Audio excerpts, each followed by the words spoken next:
O discurso raivoso do presidente Jair Bolsonaro na abertura dos debates gerais da reunião anual da Assembleia Geral das Nações Unidas isola ainda mais o Brasil.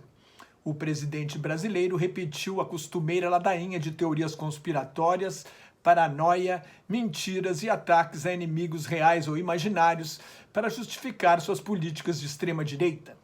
Para o ex-secretário de Assuntos Estratégicos, Hussein Kalu, hoje pesquisador da Universidade de Harvard, uma das melhores do mundo, foi o discurso mais agressivo já feito por um presidente brasileiro na ONU. A Organização das Nações Unidas é a segunda organização internacional de caráter universal dedicada a garantir a paz mundial. Substituiu a Liga das Nações, criada depois da Primeira Guerra Mundial, que fracassou ao não conseguir impedir a Segunda Guerra Mundial. A guerra no Oceano Pacífico ainda não havia acabado quando a ONU foi fundada. A Carta da ONU foi aprovada em 25 de junho de 1945 e assinada no dia seguinte por 50 países. Quando a ONU foi instalada, em 24 de outubro de 1945, eram 51 países. A Polônia, invadida pela Alemanha nazista no primeiro dia da guerra, em 1º de setembro de 1939, havia recuperado sua independência. Hoje, a ONU tem 193 países membros. Seus objetivos são manter a paz e a segurança internacionais, desenvolver relações amistosas entre as nações, com base na igualdade, na autodeterminação dos povos e do princípio da soberania nacional, e promover a cooperação internacional para resolver problemas conjuntos de caráter econômico, social, cultural e humanitário. Se não conseguiu acabar com a guerra, a ONU é um foro permanente para negociações internacionais. A Assembleia Geral é um parlamento mundial. Não houve mais guerras entre as grandes potências.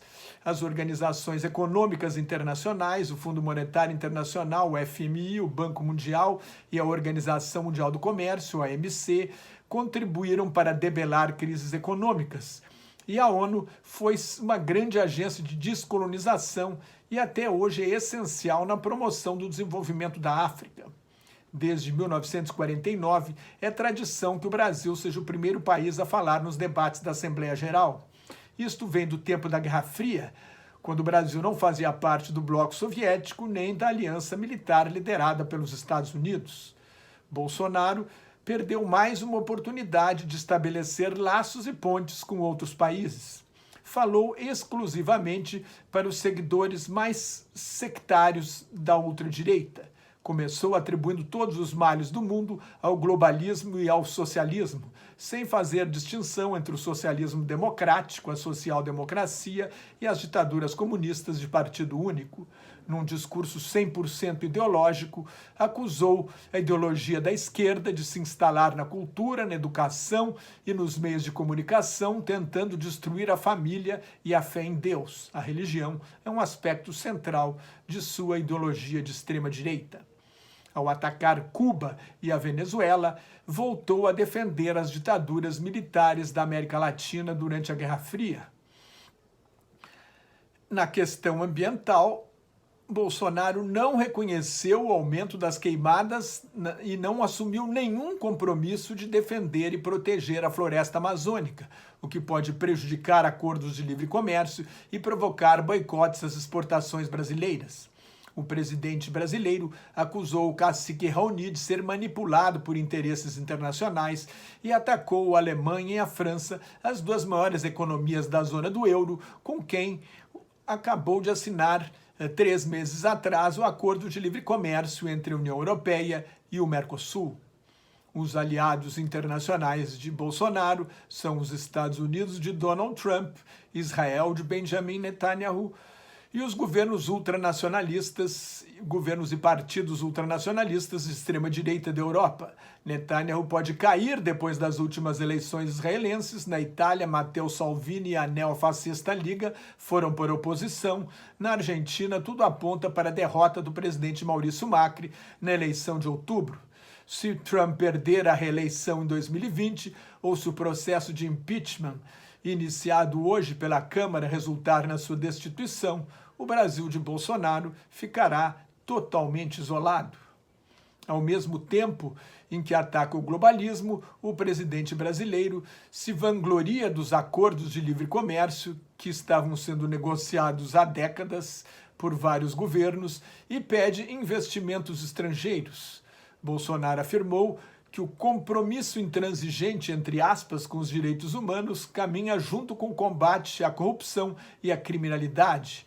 Ele lamentou a morte de policiais, mas não de civis e crianças inocentes, como a menina Ágata, de apenas 8 anos, no Rio de Janeiro, no último fim de semana. Também fez aceno aos militares, elogiando a participação do Brasil em missões internacionais de paz. O general Augusto Heleno, ex-comandante da Força de Paz da ONU no Haiti, hoje ministro da Segurança Institucional, colaborou na redação do discurso ao lado do filho Eduardo, do ministro do Exterior Ernesto Araújo e do assessor internacional do Palácio do Planalto, Felipe Martins. Mas o conteúdo ideológico veio dos gurus Olavo de Carvalho e Steve Bannon, ex-ideólogo da Casa Branca, demitido por Trump. Como durante a ditadura militar, Bolsonaro denunciou a ameaça externa para unir sua base política interna. De acordo com o pesquisador Hussein Kalu, acuado, resolveu dobrar a aposta atacando o globalismo e a esquerda como responsáveis por todos os males do mundo.